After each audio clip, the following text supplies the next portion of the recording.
So these are available in wholesalers. No one's ever reviewed them, so I'm going to review them. NB2LE-N residual current operated circuit breaker. So here's that PDF there, the one that's highlighted at the top. Alright, there it is. There's the blah blah blah, some curves and stuff. What I need to know, what you need to know, is connection, which it says there in the middle of the screen, from top and bottom. That's critical. And then further up, what type is it? Type AC and type A. There it is, type, waveform of earth leakage sensed. So AC means it's just your typical standard run-of-the-mill, but type A, because this is an electronic one as well, can trip when there's a DC injection from a dodgy solar system or dodgy battery injecting DC into your AC waveform. It'll still trip. That's the only thing I found on the internet that told me the specifications I need, because the instructions don't. They can go straight in the bin.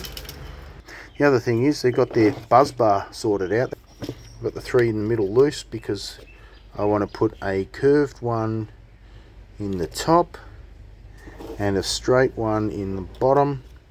When I do them up, I can't do it now, I'm holding a camera. I've got two pretty big connectors to attach my 16mm cable to.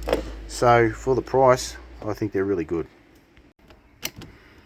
Gee, got to squish everything in there. Well, that's what I came up with.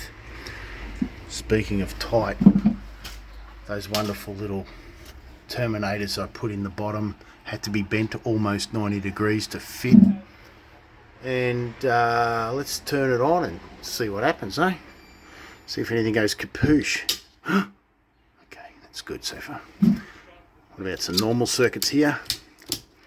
And some RCBOs. It's just the alarm turning on. So far so good. Ah, what a mess. But hey, I didn't start this. Not my fault. I left that gap because I can see a 2-pole switch going in there for grid side and backup side. So looks decent.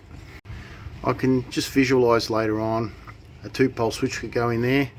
These are non-critical loads, and these are your power and lights. You don't want to have the oven on the battery, for example, on the left hand side there. So there you go, future subdivision from grid and backup. And last but not least, you're probably wondering why I didn't change that, because of the, here I go again, good, got a nice little rant in here to blame the administrators of administrative administration. This is non-prescribed work, which is like a very cheap certificate of electrical safety, whereas if I do prescribed work, I've got to call up a inspector. Good luck finding one of those, and I'll charge nearly $300 just to work on that main switch, which is considered prescribed work.